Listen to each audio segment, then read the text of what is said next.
Good afternoon, everyone. We are from Group 2, and today we are playing as university students, and our audience is at families at a community center at a World Environment Day event. Our topic is the waste situation in Singapore. So why are we talking about the waste situation in Singapore? Well, many of us think that Singapore is a very clean country, but have we ever thought about where our rubbish actually goes? Have a look at these two pictures. Is this a common sight for you? Well, if it isn't, it will be. And why would that be? Because in 2035, Singapore's only landfill, Semakau Island, will be full. That's in 16 years, and that's actually within our lifetimes. So why would Semakau be actually be filling up at such an alarming rate? Well, the numbers speak for itself. Because despite our small size, Singapore actually produces a lot of rubbish.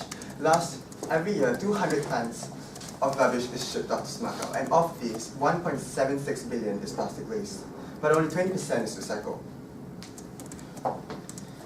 So why is this important? Singapore is our only landfill, and we don't have any other solutions for our waste problem.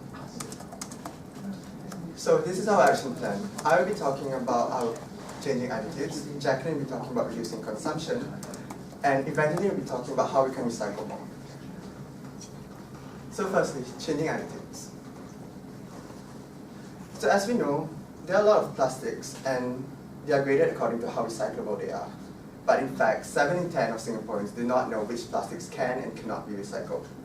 And why is this so? It shows that we are quite ignorant about recycling practices and the environment. And this can be explained because that maybe we don't really take the environment as something important and we don't really think about it. So, by being mindful, we can be more conscious about how much we actually produce and our impact on the environment. Secondly, by being mindful, we also lay the groundwork for future actions, because once we care about the environment, we will take more action to actually conserve it. And lastly, families can actually be role models for each other, because for example, like as a child, you can remind your parents not to take that extra one plastic bag from the supermarket, or as a parent, you can show an example by not creating too much food during meals as to avoid waste. So some of us may think that, but we're only one person, how much can we actually do? Actually, you can do quite a lot. As these numbers show, 473 million polypropylene items yearly and 467 PET items. These are two types of plastics bottles, which, for example, are like that. Those are one of it.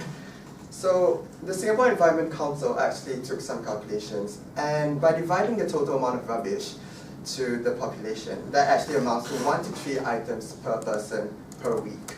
So that one bottle actually amounts to a lot. So just to reiterate, the role of the individual is actually important, as well as the attitude. And a good attitude allows for more action to take place. And now we'll be passing my time on to Jacqueline.